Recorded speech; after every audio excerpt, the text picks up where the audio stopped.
இந்த முடிவுக்கு நான் எடுத்தது காரணம் எங்கள் அப்பா அம்மாக்கெல்லாம் தெரியாது அப்படின்னு.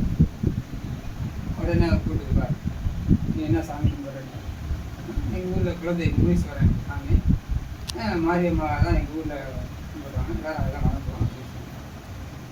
ஏசப்பான்னு ஒன்று தெரியுமா அப்படின்னா எனக்கு தெரியாதுங்க. அப்படிலாம் தெரியாது, எங்கள் ஊர் கிராமத்தில் அப்படிலாம் கிடையாது, தெரியாது. நீ வந்து ஒரு வாட்டி அந்த சாமியை கும்பிடு, அதை ஏற்றுக்கிட்டு மனசார கும்பிடு. அப்படி ஏற்றுக்கலன்னா நீ திரும்பி இதே வந்து செத்துருன்ட்டு அப்படி சொல்கிறாரு நம்மளை. அப்போ உண்மையாக இருக்குமோ அப்படின்னு என்ன செஞ்சேன், சரி வாங்கிட்டு எனக்கு சின்னமலை சர்ச்சுக்கெலாம் கூப்பிட்டு சின்னமலை சர்ச்சில் கூப்பிட்டு போய் அப்போ தாடி கட்டி என்னை ஒரு மாதிரி பார்த்தாங்கன்னா எல்லாரும் என்னை வந்து கும்பிட்டாங்க, நானும் கும்பிட்டாங்க. சரி நம்ம மரியாதை கொடுத்தாங்க. உள்ளே போய் உட்காந்தோடனே ஒன்று சொல்லலாம், இதே உட்காந்து ஒன்று செய்ய உனக்காக ஜெயிப்பாங்க. ஜெயிச்சாங்க, எழுந்திரிச்சாங்க, ஆராதனை செஞ்சுட்டே இருந்தாங்க. செஞ்சு கொஞ்ச நேரத்தில் புதுசாக யார் வந்தீங்க அப்படின்னு கேட்டாங்க. நான் எழுந்திரிச்சேன்னு ஒரு கார்டு ஒன்று கையில் கொடுத்தாங்க. அது வந்து உங்களுக்கு என்ன தேவைக்காக வந்திருக்கீங்க, ஏன் வந்தீங்க அது எழுதுங்க. இந்த மாதிரி என்னோட எல்லாமே எழுதிட்டேன். இந்த மாதிரி வந்து இந்த மாதிரி நாங்கள் ரெண்டு ஒரு நான் வந்து காப்பாற்றினேன் எல்லாத்தையும் எழுதி இந்த மாதிரி இதுமாதிரி இருந்தாலும் நான் சரி சொல்லுவாங்க அப்படின்னு சொல்லிட்டேன். அவர் என்ன பண்ணாங்க, கார்டு நமக்கு எனக்காக அந்த அந்த அந்த அத்தனை பேரும் எப்படியும் ஒரு 600-700 பேர் இருப்பாங்க அந்த இதுக்குள்ள சர்ச்சில். அவ்வளோ எனக்காக அழுதாங்க, ஜெபிச்ச ஒரு நேரத்தில் எனக்கு ஒரு மாதிரி ஆணுச்சு. என்னது எதுவும் நம்மளை விட்டு போகிற மாதிரி ஒரு உணர்வு, ஒரு ஃபீலிங் வந்துச்சு. என்னது நம்ம இதை பண்ணுது.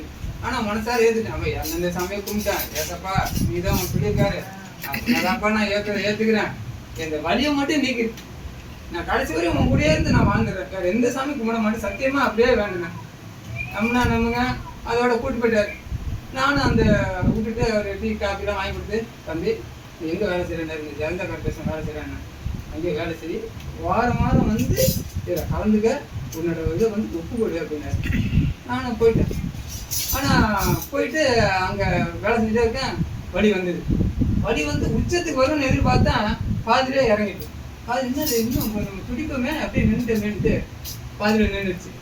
அப்புறம் பாட்டு தண்ணியெல்லாம் குடிச்சு உட்காந்துட்டேன். என்னப்பா நான் இல்லைண்ணா இப்போது வர்றது தானே, அதை வந்துட்டு ஆண்டவருக்கு மறுபடியும் மண்டி போட்டேன். அப்பா அப்படியே முடியெல்லாம் தலைமுடியெல்லாம் தூக்குற அளவுக்கு வலி வருமே, இப்போ ஏன் குறைஞ்சிச்சு, உங்களோட மகிமையா உங்களோட இதுவா அப்படின்னு நினைச்சேன்.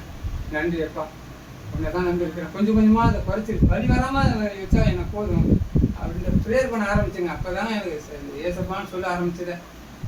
அப்படியே சொல்ல அப்புறம் வேலை செஞ்சுக்கிட்டே சொல்லிப்பேன், சோத்திரம் பண்ணிப்பேன். அவங்க எல்லாம் நல்லா சொல்லி கொடுத்தாங்களாம் கேட்டுப்பேன்.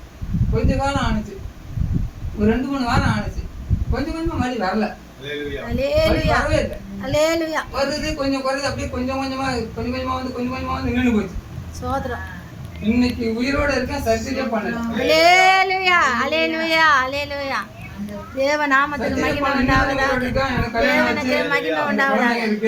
உயிரோட வாழ்ந்துட்டு இது நான் எங்கேயுமே சொல்ல முடியாத ஒண்ணு, இன்னைக்குதான் தைரியமா சொல்றேன். அல்லேலூயா, தேவனுக்கு மகிமை உண்டாவதாக.